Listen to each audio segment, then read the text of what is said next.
Anyway, guys, I don't know what happened to my video, but this is part 2.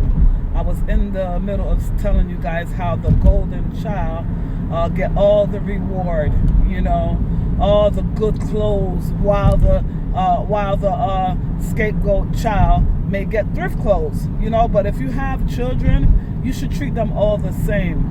You shouldn't have to show them which one is the favorite, because what happens later on in life, that brings strife between the different children, and that's where the different memory come from. Because although the golden child don't have to lift a finger, because they are like the trophy of the family. They talk about the golden child in a way where it's like always bragging about this child getting good grades, or how this child maybe have a standard way of beauty, while the scapegoat, might be beautiful inside, and they never recognize that. They never recognize the scapegoat child, So in the future now, what happens is the scapegoat child, because of lack of love, sometimes run into a narcissistic relationship, because they were always like the codependent child, the child that always have to do favor just for mommy and daddy to love them. They have to do extra stuff, while the golden child has to do nothing. Like, they hold the rock that they throw, they hold it behind them, and the parents don't see it. They do a lot of things that the parents overlook. You know what I mean? You could put it in the comment section if you ever experienced this, But what happens later on in life, this golden child get into a relationship and expect the husband or the wife to treat them the same way, like spoil and get everything that they want, Just a good example of that is like allegedly, it's like the Y'all Adultery, May Adultery case, where Y'all left his first wife to go and marry the second wife, and the first wife he treated like crap, you know what I mean? Because she was so codependent. Well, not really codependent in a sense of emotional, but not financial. She was strong financially, So he was getting all his needs met from his first wife, and it shows in the second wife, because she treats him like crap, and now he kind of like bows to her, you know what I mean? So if you guys are interested, in case, you could go and watch it. But these things follow you into your adulthood, and then the scapegoat child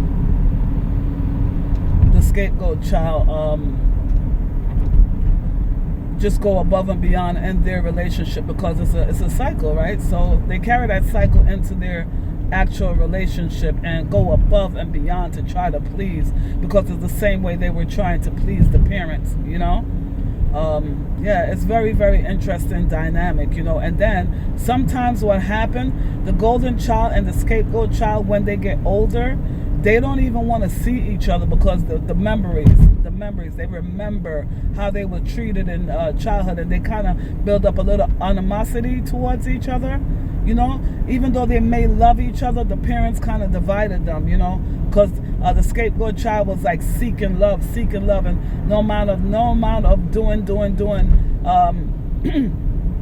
could let them get close to the parents. In the meantime, the golden child didn't really have to lift a finger for the parents to show them love abundantly, It's so sad, but it's true. It's a real situation, guys. If you ever experience that, you can leave that down here in the comment section. I love to talk in the comment section, so people will know that they are not in this alone, It's a real thing, man. The scapegoat child and the golden child is an interesting dynamic, and it even go beyond childhood, and that the dynamic as husband and wife. Again, same household, two different experience, because this golden child, if he links up with a scapegoat, again, the scapegoat is wanting love, but what happens with the golden child, they don't reciprocate because they so used to being spoiled. They think everything is served to them on a platter, so they give out bare minimum, and they think that you have to deal with that. But what happened with the scapegoat, sometimes they start looking into themselves and say, I'm tired of this. This is not enough. And they start going inwards and loving themselves and healing from their childhood trauma. Because this is a thing that you have to heal from, guys. Your childhood, believe it or not, a lot of people don't understand, but your childhood determines a lot of your adulthood.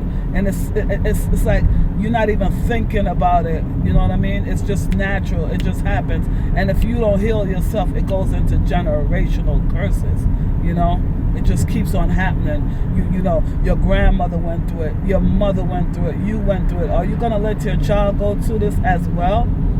If you were treated as a scapegoat, would you treat your child like this? Hopefully you'll learn your lessons. Lessons, guys, lessons. When people say learn your lessons, take it literally. Take it literally. Like, literally learn your lesson. Look into yourself. Go inwards. Look into yourself.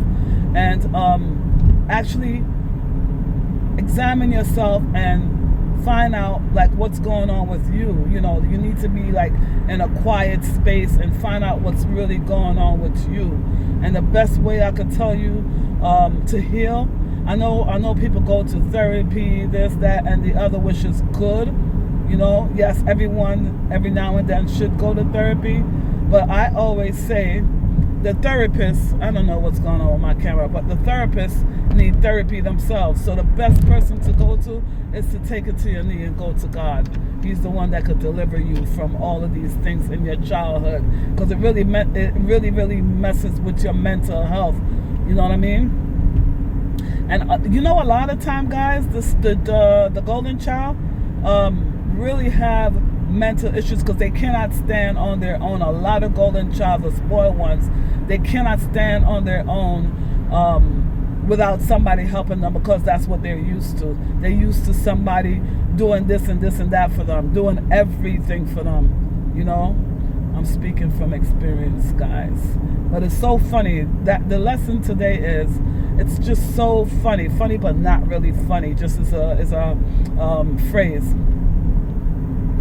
It's really funny how so many people, even like in a group, could have different experience in the same situation.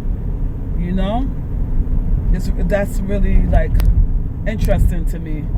Let me know in the comment section if you guys understand or overstand this experience that I'm talking about. Thank you, guys.